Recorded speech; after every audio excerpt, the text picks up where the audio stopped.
अच्छा, बिहार की नदियों के बारे में सोचते ही एक बड़ा सा उलझा हुआ नक्शा दिमाग में आता है ना? पर क्या हो अगर मैं कहूं कि इसे याद रखने की एक बहुत ही कमाल की ट्रिक है। चलिए, आज इसी पहेली को मिलकर सुलझाते हैं। तो देखिए, सबसे बड़ा चैलेंज ही यही है। इतनी सारी नदियां हैं और उन्हें पश्चिम से पूरब के सही क्रम में याद रखना तो भाई लगभग नामुमकिन सा लगता है। लेकिन जैसा मैंने कहा, हमारे पास एक ट्रिक है। अब बिहार की नदियों को समझने की जो चाबी है ना, वो एक ही नदी में छिपी है, गंगा। ये सिर्फ एक नदी नहीं, ये तो बिहार की लाइफलाइन है, जो पूरे राज्य को बीचों बीच से दो बिल्कुल अलग अलग हिस्सों में बांट देती है। आगे बढ़ने से पहले एक कॉन्सेप्ट समझना बहुत जरूरी है, लेफ्ट बैंक और राइट बैंक। देखिए, इसको समझने का सबसे आसान तरीका ये है, बस ये सोचिए कि कोई नदी के बहाव की दिशा में देख रहा है। तो जो नदियां बाईं तरफ से आकर मिलेंगी, वो हो गई लेफ्ट बैंक की, यानी उत्तरी बिहार वाली। और जो दाईं तरफ से आईं, वो हो गई राइट बैंक की, यानी दक्षिणी बिहार की। बस इतना सिंपल है। तो चलिए पहले उत्तरी बिहार की नदियों को देखते हैं। ये सब हिमालय से आती हैं और अक्सर सबसे ज्यादा कंफ्यूजन यही पैदा करती हैं। लेकिन घबराने की कोई बात नहीं है, क्योंकि हमारे पास एक सीक्रेट कोड है जो सब कुछ आसान कर देगा।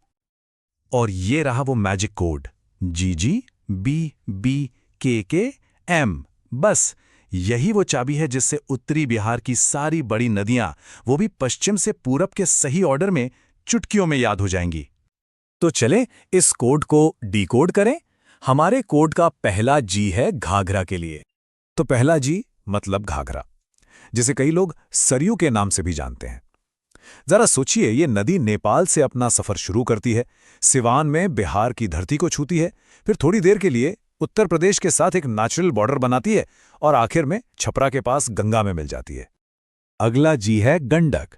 ये नदी त्रिवेणी नहर प्रोजेक्ट के लिए तो बहुत इंपॉर्टेंट है ही, लेकिन इसकी असली पहचान तो पटना के ठीक सामने बनती है, जहां ये गंगा से मिलती है। और पता है, इसी संगम पर एशिया का सबसे बड़ा पशु मेला, सोनपुर मेला लगता है।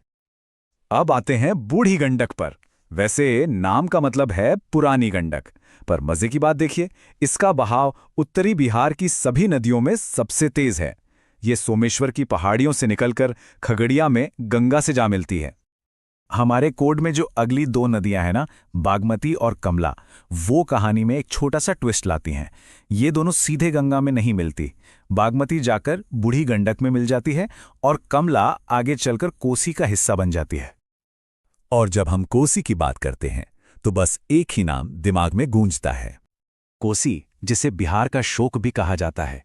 ये नदी अपना रास्ता बदलने और हर साल भयंकर बाढ़ लाने के लिए कह सकते हैं कि कुख्यात है, जिससे लाखों लोगों की जिंदगी पर असर पड़ता है। ये सुपौल में बिहार में एंट्री करती है और आखिर में कटिहार के कुर्सेला में गंगा से मिल जाती है। और हमारे कोड का आखिरी अक्षर M, महानंदा। ये हमारी उत्तरी यात्रा का फाइनल स्टॉप है, बिहार की सबसे पूर्वी सहायक नदी, जो मनिहारी में गंगा में मिल जाती है।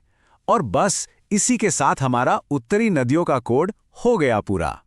तो उत्तर की नदियों का कोड तो हमने क्रैक कर लिया।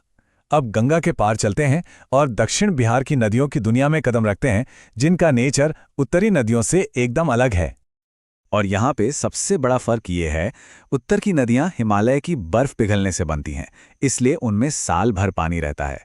लेकिन दक्षिण की नदियाँ पठारी हैं, मतलब ये मानसून पर डिपेंड करती हैं, इसलिए ये ज्यादातर मौसमी होती हैं। दक्षिण बिहार की नदियों में सबसे बड़ा और सबसे अहम नाम है सोन नदी का। ये मध्य प्रदेश के अमरकंटक से एक बहुत लंबा सफर तय करके बिहार पहुंचती है और पटना के पास मनेर में गंगा में विलीन हो जाती है। सोन के बाद आती है पुनपुन, एक और मौसमी नदी जो झारखंड के पठार से निकलकर फतुहा में गंगा से मिलती है। एक इंटरेस्टिंग फैक्ट यह है कि पुराने ग्रंथों में इसके नाम कीकट और बामागदी भी मिलते हैं। और फिर है फल्गु नदी, जो हिंदू और बौद्ध दोनों धर्मों के लिए बहुत पवित्र है। पता है, ये नदी असल में निरंजना के नाम से अपना सफर शुरू करती है, लेकिन बोधगया के पास जब इसमें मोहाने नदी मिलती है, तब ये पवित्र फल्गु बन जाती है। ठीक है, तो काफी कुछ कवर हो गया है। चलिए अब इन सारी बातों को फटाफट समेटते हैं और देखते हैं कि सबसे जरूरी पॉइंट्स क्या हैं जो हमें याद रखने हैं। ये टेबल एक तरह से चीट शीट है, बिहार की सबसे खास नदियों के एंट्री और मीटिंग पॉइंट्स सब एक जगह। इससे ये याद रखने में आसानी होगी कि ये नदियां राज्य की कहानी का हिस्सा कहां और कैसे बनती हैं। देखिए, अगर इस पूरी बातचीत से सिर्फ एक बात याद रखनी हो तो वो ये है, जीजी, बीबी, के, एम। यही वो एक आसान सी ट्रिक है जो उत्तरी बिहार के मुश्किल से दिखने वाले रिवर सिस्टम को एकदम सुलझा देती है। तो आखिर में एक बड़ा सवाल बचता है। एक तरफ ये नदियां जीवन देती हैं, मैदानों को उपजाऊ बनाती हैं, और दूसरी तरफ यही नदियां विनाशकारी बाढ़ भी लाती हैं।